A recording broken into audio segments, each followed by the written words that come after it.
नमस्कार दोस्तों। आज अपन पढ़ेंगे बौद्ध धर्म के बारे में। इससे पहले अपन ने जैन धर्म देख लिया था। अब आगे पढ़ेंगे बौद्ध धर्म के बाद में मगध राज्य का उत्कर्ष।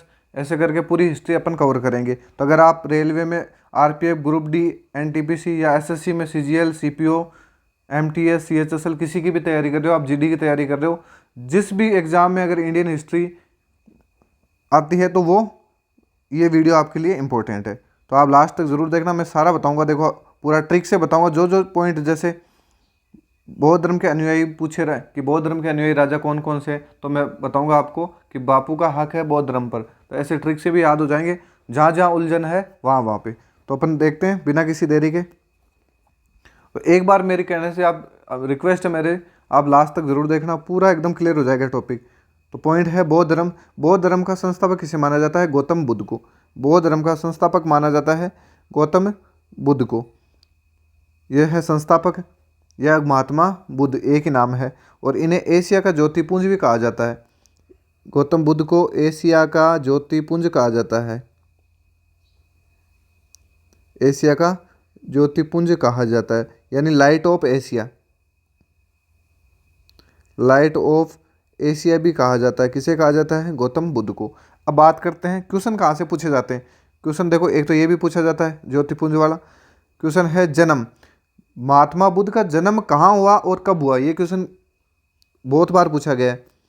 महात्मा बुद्ध का जन्म हुआ था 563 ईसा पूर्वी को। लुम्बिनी स्थान है एक नेपाल में, वहाँ पर लुम्बिनी नेपाल में महात्मा बुद्ध का जन्म हुआ था 563 ईसा पूर्वी को। वास्तविक नाम से क्वेश्चन पूछा जाता है कि महात्मा बुद्ध का वास्तविक नाम क्या था, तो वह था सिद्धार्थ। महात्मा बुद्ध का वास्तविक नाम था सिद्धार्थ। पिता का नाम है सुधोधन। और ये सुधोधन कौन थे? तो एक कपिल वस्तु जगह है नेपाल में, वहाँ के साक्य गण के मुखिया थे। ये क्वेश्चन भी पूछा जाता है कि महात्मा बुद्ध के पिता का नाम क्या? सुधोधन। और सुधोधन किस गण के मुखिया थे? तो साक्य गण के मुखिया थे। कहाँ के? कपिल वस्तु नेपाल के। चलो आगे देखते हैं अपन। माता का नाम भी पूछा जाता है। माता का नाम था महामाया और ये महामाया कोलीय वंश की राजकुमारी थी। ये क्वेश्चन यहाँ से भी पूछा जाता है कि महामाया का संबंध किससे है। तो जैसे ये टॉपिक पूरा होगा, मैं अगले क्वेश्चन आंसर सीरीज लेके आऊँगा, जिससे आपका टॉपिक बहुत अच्छे से हो जाए। आप पहले टॉपिक पढ़ो, फिर आप प्रैक्टिस करो, तो वहाँ आपको ये क्वेश्चंस बताने। तो महामाया ये थी कोलीय वंश की राजकुमारी। महात्मा बुद्ध की माता का नाम महामाया था और जन्म के कुछ दिन बाद में इनकी मृत्यु हो गई थी। तो उसके बाद में इनका जो लालन पालन या पालन पोषण किया था वो इनकी मौसी ने किया था और मौसी का नाम था प्रजापति गौतमी। तो आपसे क्वेश्चन पूछ ले कि महात्मा बुद्ध का लालन पालन या पालन पोषण किसने किया? प्रजापति गौतमी ने। गौतमी कौन थी? तो बुद्ध की मौसी थी। तो यह आपको ध्यान रखना है। फिर चलें बात विवाह की। ये तो बेसिक क्वेश्चन है, ये तो आपको ध्यान रखने ही रखने। महात्मा बुद्ध की शादी हुई थी यशोधरा के साथ और इनके एक बेटा हुआ था, उसका नाम था राहुल। महात्मा बुद्ध के पुत्र का नाम क्या हो गया? राहुल। और इनकी पत्नी का नाम यशोधरा। यहाँ तक आपको समझ में आ गया होगा। जन्म 563 ईसा पूर्वी को लुम्बिनी नेपाल में। पिता का नाम बता ही दिया, बचपन का नाम आपको पता ही है। ये सारी चीज़ें आपको देखनी है। अब देखो, यहाँ से आपको थोड़ा सा ध्यान रखना है। ग्रह त्याग। ग्रह त्याग कब किया, प्रतीक क्या था, ये सारे क्वेश्चंस पूछे जाते हैं। देखो, ग्रह त्याग महात्मा बुद्ध ने किया था 29 साल की उम्र में। 29 ईयर की एज में महात्मा बुद्ध ने घर को छोड़ दिया था, यानी घर का त्याग कर दिया था। ठीक है, ये क्वेश्चंस भी पूछा जा सकता है 29 वाला। प्रतीक क्या था? तो आपको ऐसे ध्यान रखना है, जब अपन जाते हैं घर छोड़ के, तो महात्मा बुद्ध किस पे बैठ के गए थे? घोड़े पे बैठ के। तो घर छोड़ा था घोड़े पे बैठ के। तो ये ध्यान रखना, प्रतीक। ये प्रतीक वाला क्वेश्चन भी पूछा जाता है, घोड़ा। और इस घटना को क्या कहा जाता है भाई? जब ग्रह त्याग की घटना को महाविनिष्क्रमण कहा जाता है। वेरी मोस्ट एक क्वेश्चन पूछा जाता है कि महात्मा बुद्ध ने ग्रह त्याग किया, इस घटना को किस नाम से जाना जाता है? महाविनिष्क्रमण के नाम से जाना जाता है। जैसे ग्रह त्याग किया तो घर छोड़ के गए, तो कहाँ गए थे? जंगलों में गए थे। और वो जंगल कौन से थे? उरुवेला के जंगल। महात्मा बुद्ध ने उरुवेला के जंगल में तपस्या प्रारंभ की, यानी घर छोड़ दिया घोड़े पे बैठकर। उस घटना को महाविनिष्क्रमण कहा जाता है। और घर छोड़ने के बाद महात्मा बुद्ध उरुवेला के जंगल में चले गए और वहाँ पे इन्होंने तपस्या की। और तपस्या करते करते इन्होंने को ज्ञान की प्राप्ति हो गई। तो अगला पॉइंट है ज्ञान की प्राप्ति। देखो, महात्मा बुद्ध ने उरुवेला के जंगलों में कितने साल तपस्या की? तो 6 साल। 29 साल की उम्र में इन्होंने घर छोड़ा, 6 साल तपस्या की, तो बताओ ज्ञान की प्राप्ति किस उम्र में हुई? तो 29 और 6 कितने हो जाते हैं? 35 साल। तो ये भी ध्यान रखना। तपस्या कितने साल करी? घर कब छोड़ा? ज्ञान की प्राप्ति कब हुई? 29 वर्ष की आयु में ने ज्ञान की प्राप्ति हुई। कहाँ पर हुई? तो एक बिहार में जगह है बोध गया, बिहार में जगह है बोध गया। यहाँ पर महात्मा बुद्ध को ज्ञान की प्राप्ति होती है और 6 साल तपस्या करने के बाद 35 की उम्र में। किस दिन हुई? तो वैशाख पूर्णिमा का दिन था और नदी थी निरंजना नदी, जिसका दूसरा नाम है फल्गु नदी। यानी महात्मा बुद्ध को जो ज्ञान की प्राप्ति कहाँ पे हुई? बोध गया में। कितनी उम्र थी उस टाइम? 35 साल। कितनी तपस्या करी? 6 साल। और किस दिन ज्ञान की प्राप्ति हुई? वैशाख पूर्णिमा के दिन महात्मा बुद्ध को ज्ञान की प्राप्ति होती है और वो निरंजना या फल्गु नदी के किनारे। और पेड़ कौन सा था? पीपल के वृक्ष के नीचे, यानी पीपल के पेड़ के नीचे महात्मा बुद्ध बैठे थे और इन्हें यहाँ ज्ञान की प्राप्ति हो गई वैशाख पूर्णिमा के दिन। तो इसलिए ये ध्यान रखना। और जब ज्ञान की प्राप्ति हुई तो उस घटना को किस नाम से जाना जाता है? जैसे घर छोड़ने की घटना को महाविनिष्क्रमण कहा जाता है, ज्ञान की प्राप्ति की घटना को संबोधि कहा जाता है, उपदेश को धर्मचक्र परिवर्तन कहा जाता है और मृत्यु को महापरिनिर्वाण कहा जाता है। यह आपको ध्यान रखना है। तो ज्ञान की प्राप्ति की घटना को क्या कहा जाता है? संबोधि कहा जाता है। चलो बात करें, अगला पॉइंट है उपदेश। महात्मा बुद्ध ने उपदेश किस भाषा में दिए? तो उपदेश दिए थे पाली भाषा में। महात्मा बुद्ध ने उपदेश दिए थे पाली भाषा में। और इस घटना को किस नाम से जाना जाता है? तो इस घटना को धर्म चक्र परिवर्तन कहा गया। मैंने बताया आपको, गृह त्याग की घटना को महाविनिष्क्रमण, ज्ञान की प्राप्ति को संबोधि कहा गया, उपदेश देने की घटना को धर्म चक्र परिवर्तन कहा गया। चलो अब बात आती है, देखो उपदेश में ध्यान रखना, जो जो पॉइंट काम के हैं वो मैंने लिखे हैं, बस ये मेरा अनुभव मान लेना आप। पहले मेरे ये था कि अपन साथ लिख रहे थे, लेकिन उससे क्या थोड़ा टाइम ज़्यादा लग रहा था, तो आप लोगों के लिए समय बहुत कीमती है, तो इसलिए मैंने ये पहले लिख के आपको बता रहा हूँ मैं। लेकिन आप इनको नोट कर लेना। आप नोट्स बनाने आप स्क्रीनशॉट भले ही ले लेना, लेकिन अपने नोटबुक में ज़रूर करना। और पढ़ने का तरीका अगर आपको पता नहीं है तो आप कमेंट करना, मैं अगला एक छोटा वीडियो बनाऊंगा, उसमें आपको बता दूंगा कैसे पढ़ना, क्या क्या किस हिसाब से कवर हो जाएगा। तो बात करते हैं अपन उपदेशों में। भाषा देख लिए, घटना को धर्मचक्र परिवर्तन कहा गया। पहला उपदेश महात्मा बुद्ध ने कहाँ पर दिया? ये क्वेश्चन पूछा जा सकता है, जाता है, पूछा हुआ है। सारनाथ में दिया था। सारनाथ का दूसरा नाम था ऋषिपत्तनम। अगर आपसे क्वेश्चन पूछ ले कि महात्मा बुद्ध ने पहला उपदेश कहाँ दिया, ऑप्शन में सारनाथ नहीं आए तो क्या करोगे? ऋषिपत्तनम। ये है कहाँ पे? उत्तर प्रदेश में। यानी 3 तरीके से क्वेश्चन पूछा जा सकता है। पहला उपदेश उत्तर प्रदेश में के सारनाथ ऋषिपत्तनम में दिया था। सबसे ज़्यादा उपदेश कहाँ दिया? तो श्रावस्ती में। और ये श्रावस्ती क्या थी? कौशल की राजधानी थी। ये ऐसे क्वेश्चन भी पूछा जा सकता है कि कौशल की राजधानी क्या है, पूछा हुआ क्वेश्चन है श्रावस्ती। सबसे ज़्यादा यानी सर्वाधिक उपदेश महात्मा बुद्ध ने किस स्थान पर दिए? श्रावस्ती में। अंतिम उपदेश कहाँ दिया महात्मा बुद्ध ने? वो दिया था कुशीनगर में। और कुशीनगर कहाँ है? उत्तर प्रदेश में। तो ये हो गया उपदेश का पॉइंट अपना कंप्लीट, कि उपदेशों की भाषा पाली थी, घटना को धर्मचक्र परिवर्तन कहा गया, पहला उपदेश सारनाथ में, सर्वाधिक श्रावस्ती में, और अंतिम उपदेश दिया था कुशीनगर में। चलो आगे बात करते हैं अपन। महात्मा बुद्ध ने वैशाली बिहार के आलार कलाम से सांख्य दर्शन की शिक्षा ली। अब बात करें कि महात्मा बुद्ध ने सांख्य दर्शन की शिक्षा किससे ली, यह भी क्वेश्चन पूछा जा सकता है कि महात्मा बुद्ध ने किस दर्शन की शिक्षा ली? सांख्य दर्शन की। किससे ली? आलार कलाम से। और आलार कलाम कौन थे? तो बुद्ध के प्रथम गुरु थे। महात्मा बुद्ध के प्रथम गुरु कौन थे? तो आप बताओगे आलार कलाम थे।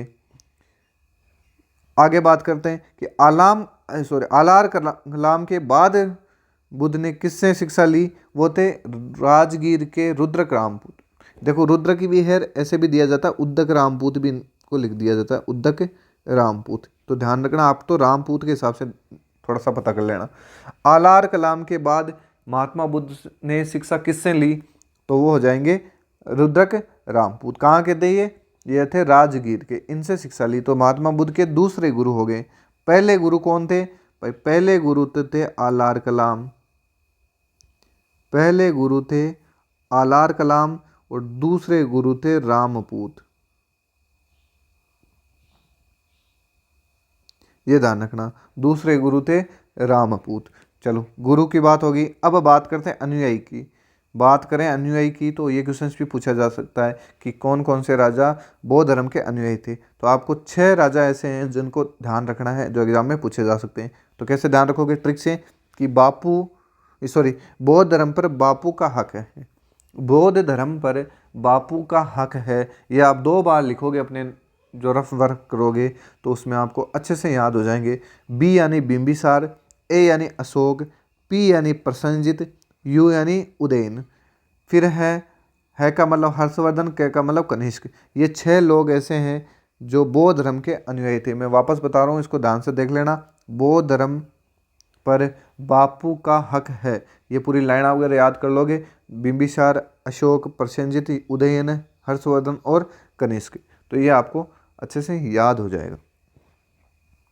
बात करते हैं बुद्ध के प्रतीक। मैं वापस बता रहा हूँ, बुद्ध के प्रतीक यानी माता की गर्भ में आना। बुद्ध जब माता की गर्भ में आए थे तो उसका प्रतीक क्या था? तो आप देखना, ऐसे याद करना कि बुद्ध जब माता की गर्भ में आए थे वो हाथी पे बैठ के आए थे। कैसे, किस पे बैठ के आए थे? हाथी पे बैठ के आए थे। तो गर्भ में आने का प्रतीक क्या है? हाथी। जन्म का प्रतीक, जब बुद्ध का जन्म हुआ था तो उसका प्रतीक, तो आप सोचना कि जब भी बुद्ध आए बाहर यानी जन्म हुआ तो उन्होंने किसको छुआ? कमल को छुआ, या उनको खिलाने के लिए कमल का फूल दिया गया। तो जन्म का प्रतीक क्या हो जाएगा बुद्ध का? ये हो जाएगा कमल। ग्रह त्याग, मैंने पहले ही बताया, जब बुद्ध घर छोड़ के गए थे किस पे बैठ के गए थे? घोड़े पे। वहाँ ऑप्शन आता है हाथी, घोड़ा, ये। तो यह ध्यान रखना कि गर्भ में आए थे तब तो हाथी में बैठ के आए थे, और जब भाग के, अब आप मान लो एक लॉजिक ध्यान रखना भाई, ऑप्शन आ जाए कि ग्रह त्याग का प्रतीक क्या था, और वहाँ ऑप्शन में एक तो हाथी और एक घोड़ा, मान लो आप यहाँ कंफ्यूज हो जाओ। ठीक है, तो ये ध्यान रखना, जब आते हो तो जन्म के टाइम बच्चा छोटा होता है, छोटा होता है, पहली बात तो घोड़े से तो वो गिर जाएगा, हाथी आएगा धीरे धीरे लेके। लेकिन जब भी आप अपने घर वालों से नाराज होकर जाते हो, धीरे धीरे जाओगे तो घर वाले पकड़ लेंगे। तो आप क्या करोगे? भाग के जो तेज चलने वाला उस पर ही जाओगे ना। तो ये ध्यान रखना, घर छोड़ के गए तो किस पे बैठ के गए थे? घोड़े पे। तो इसलिए ध्यान रखना है, कंफ्यूज हो सकते हो वहाँ पे, क्योंकि वहाँ थोड़ा खेल अलग होता है। जब भी आप एग्ज़ाम देने बैठते हो तो वहाँ का प्रेशर बहुत ही अलग होता है। वहाँ पे सारा सिलेबस आपके माइंड में होना चाहिए। फिर एक एग्ज़ाम में कि पेपर का लेवल कैसे आएगा, क्या है, कैसे, तो आपके 1000 कन्फ्यूजन रहती है वहाँ पे। इसलिए वहाँ कन्फ्यूजन की स्थिति बढ़ जाती है। तो जब भी आप कन्फ्यूज हो एग्ज़ाम में तो आपको दिमाग लगाना, ये लॉजिक से आपका सही हो जाएगा। बात करते हैं ज्ञान प्राप्ति। तो देखो ज्ञान प्राप्ति किस पे हुआ था? पेड़ था पीपल का, उसके नीचे, तो उसको कहा गया बोधि वृक्ष। ज्ञान प्राप्ति का प्रतीक है वह है बोधि वृक्ष। तो ये आपको ध्यान रखना।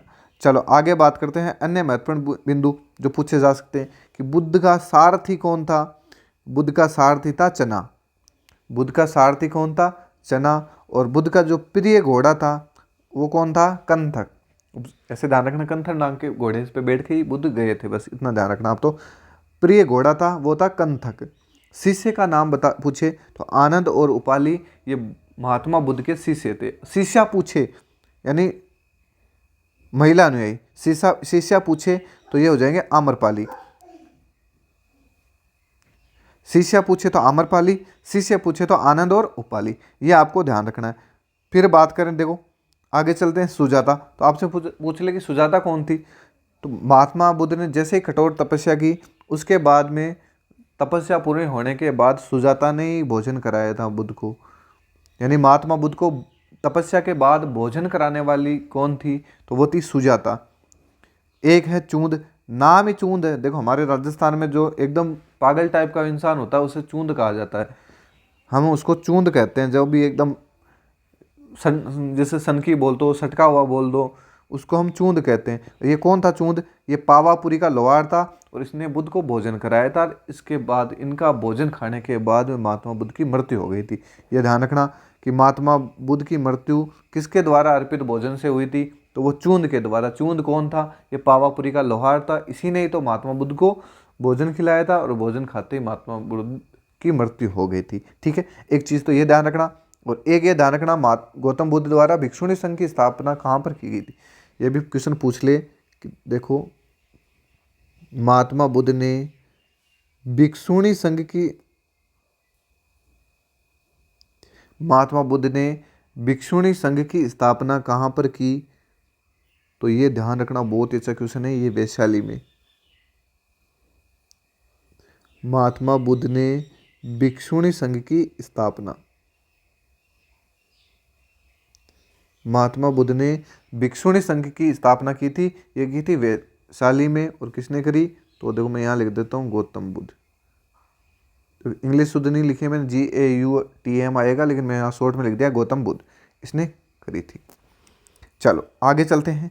मृत्यु, महात्मा बुद्ध की मृत्यु कब और कहाँ पे हुई थी, ये ध्यान रखना। तो महात्मा बुद्ध की मृत्यु हुई थी, वो हुई थी 483 ईसा पूर्वी को। और जन्म कब हुआ था? 563 ईसा पूर्वी को। ये भी ध्यान रखना, जन्म तो हुआ था 563 में, मृत्यु हुई थी 483 में। कहाँ पर हुई थी? मृत्यु हुई थी कुशीनगर में, जन्म हुआ था लुम्बिनी में। ये ध्यान रखना, इसे कंपेयर करके देखना, कुशीनगर में, और कुशीनगर कहाँ है? उत्तर प्रदेश में। अब उत्तर प्रदेश में मृत्यु हुई कुशीनगर में, तो महात्मा बुद्ध ने अंतिम उपदेश भी यही दिया था, देते देते वो खत्म हो गए। ऐसे जोड़ के देखना, अंतिम उपदेश कुशीनगर में और मृत्यु भी कुशीनगर। कुशीनगर है कहाँ? उत्तर प्रदेश में। जन कब हुई? 80 साल की उम्र में। एक ध्यान रखना, घर छोड़ा उन्होंने 29 साल में, ज्ञान की प्राप्ति हुई 35 साल में, 6 साल डिफरेंस है, तो ये तपस्या का है। और 80 साल की उम्र में इनकी मृत्यु हो गई। ये 3 डेट ये ध्यान रखना। फिर बात करते हैं प्रतीक, यानी महात्मा बुद्ध की मृत्यु का प्रतीक क्या है? वह है स्तूप। जैसे कोई खत्म हो जाता है तो उसको या तो दफनाएंगे या जलाएंगे, तो ये ढेर हो जाएगा राख का, तो ये क्या बन गया? स्तूप सा बन गया, स्तूप बन गया।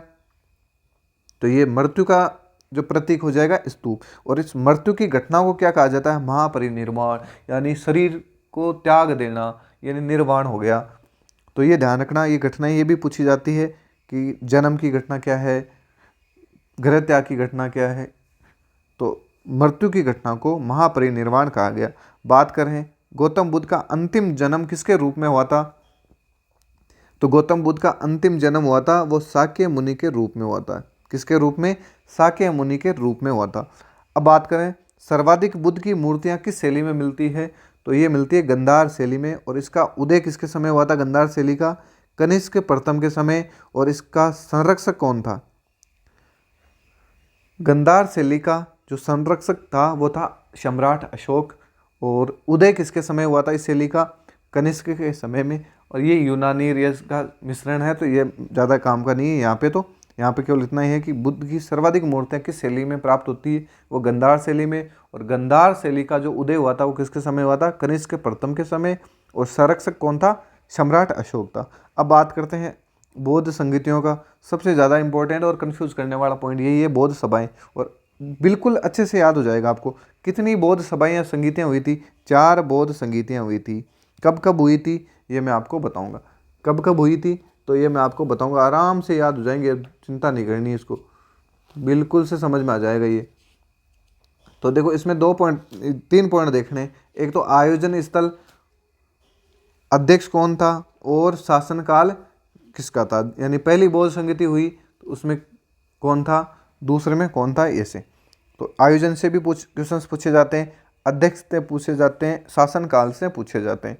तो बात करें, ये तो होगी देखो पहली बौद्ध संगीति, यह है दूसरी बौद्ध संगीति, यह है तीसरी बौद्ध संगीति, यह है चौथी बौद्ध संगीति। ठीक है, यानी प्रथम बौद्ध संगीति का आयोजन कहाँ हुआ? राजगृह में।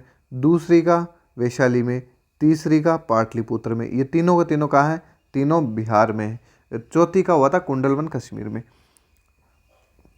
यानी जो प्रथम बौद्ध संगीति हुई थी राजगृह में, उसकी अध्यक्षता किसने करी? महाकश्यप ने। और किसके शासनकाल में हुई थी? अज्ञात शत्रु के शासनकाल में। दूसरी जो बौद्ध संगीति हुई थी वैशाली में, अध्यक्ष कौन था? सभाकामी। और किसके शासनकाल में? कालाशोक में। तीसरी पाटलिपुत्र, तीस और अशोक, ऐसे ये चारों हो जाएंगी।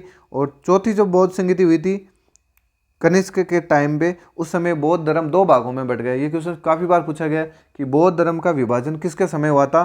तो कनिष्क के समय में। और किस स्थान पे बौद्ध संगीति हुई थी उस समय बौद्ध धर्म 2 भागों में बट गया?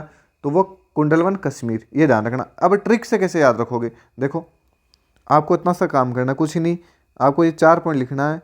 RVPK। देखो मुझे भी बहुत दिक्कत होती थी इनमें, लेकिन मैंने ये तोड़ लिया तो फिर अब कोई कभी दिक्कत नहीं होती। RVPK MSTV। आप तो ऐसे लिखना जब भी बोध संगीतियों के बारे में क्वेश्चन मैं लिखाऊंगा, बताऊंगा अगले वीडियो में, तो देखो कैसे क्वेश्चंस पूछे जाते हैं, कितनी कन्फ्यूजन होती है, वो सारे सही कर दोगे। RVPK MSTV AK बस इतना सा ध्यान रखना, AK। यहाँ पे तो अपन आयोजन स्थल देखा था, यहाँ पे अपन अध्यक्ष देखे थे, और यहाँ पे अपन ने शासनकाल देखे थे। ठीक है, अब बात करते हैं आर का मतलब तो राजगृह। अब मैं आपसे क्वेश्चन पूछूं कि जो तृतीय बौद्ध संगीति हुई है, तृतीय बौद्ध संगीति हुई है, उसकी अध्यक्षता किसने करी थी, तो आप चलोगे तीसरे, यह है थर्ड बौद्ध संगीति। और कहाँ पे हुई है, पाटलिपुत्र में। अध्यक्ष कौन था, तीसता। और किसके शासनकाल में हुई है, तो अशोक के शासनकाल में हुई है। चौथी ऐसे, तो आपको कैसे ध्यान रखना है, RVPK MSTV AK बस आप ऐसे लिख लोगे ना, ये पूरी बौद्ध संगीतियाँ याद हो जाएगी। और लास्ट वाली चौथी है, तो चौथी के टुकड़े करोगे तो दो दो बढ़ जाएंगे, यानी 2 और 2, महायान और हीनयान। यानी इसके समय, यानी कनिष्क के समय बौद्ध धर्म 2 भागों में बट गया। कौन से में, तो एक तो था हीनयान और दूसरा था महायान। ये आपको ध्यान रखना है। अब देखो कुछ पॉइंट ऐसे हैं जो मैं आपको और बता देता हूँ। अब एक क्वेश्चन पूछा जाता है कि शून्यता का प्रतिपादन करने वाला, यानी शून्यता के सिद्धांत का प्रतिपादन करने वाला सबसे पहला बौद्ध दार्शनिक कौन था, तो क्वेश्चन लिखना है शून्यता का, यह शून्यता के सिद्धांत, शून्यता के सिद्धांत का प्रतिपादन करने वाला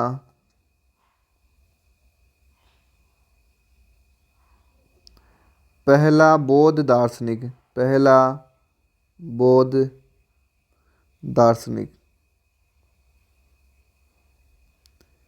पहला बौद्ध दार्शनिक कौन था, तो यह था नागार्जुन।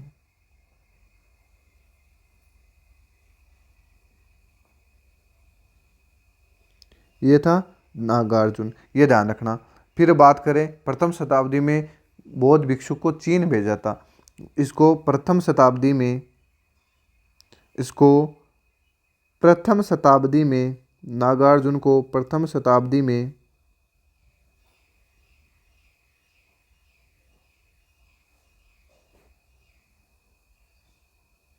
चीन भेजा, इसको प्रथम शताब्दी में चीन भेजा। और चीन जाने वाला पहला भारतीय बौद्ध भिक्षुक था, चीन जाने वाला पहला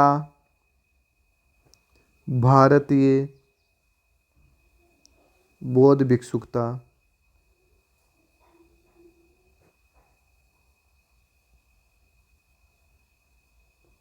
चीन जाने वाला पहला बौद्ध भिक्षुक था। और ये बौद्ध किस बौद्ध संप्रदाय का था, तो ये माध्यमिक बौद्ध संप्रदाय का था, यह है माध्यमिक बौद्ध संप्रदाय का था, ये माध्यमिक बौद्ध संप्रदाय का था। चलो आगे देखते हैं। अब बात करते हैं नालंदा विश्वविद्यालय की। नालंदा विश्वविद्यालय किस लिए प्रसिद्ध था, तो ये था बौद्ध धर्म दर्शन का के लिए प्रसिद्ध था, बौद्ध धर्म दर्शन के लिए प्रसिद्ध था। नालंदा किस लिए प्रसिद्ध था, तो ये बौद्ध धर्म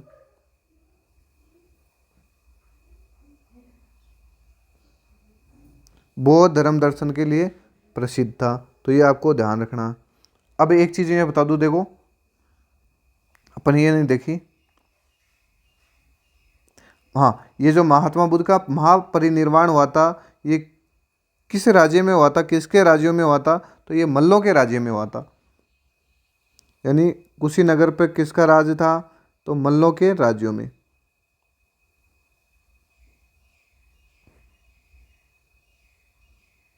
मल्लों के राज्य में इनका हुआ था, मल्लों के गणतंत्र राज्य ऐसे भी लिखना,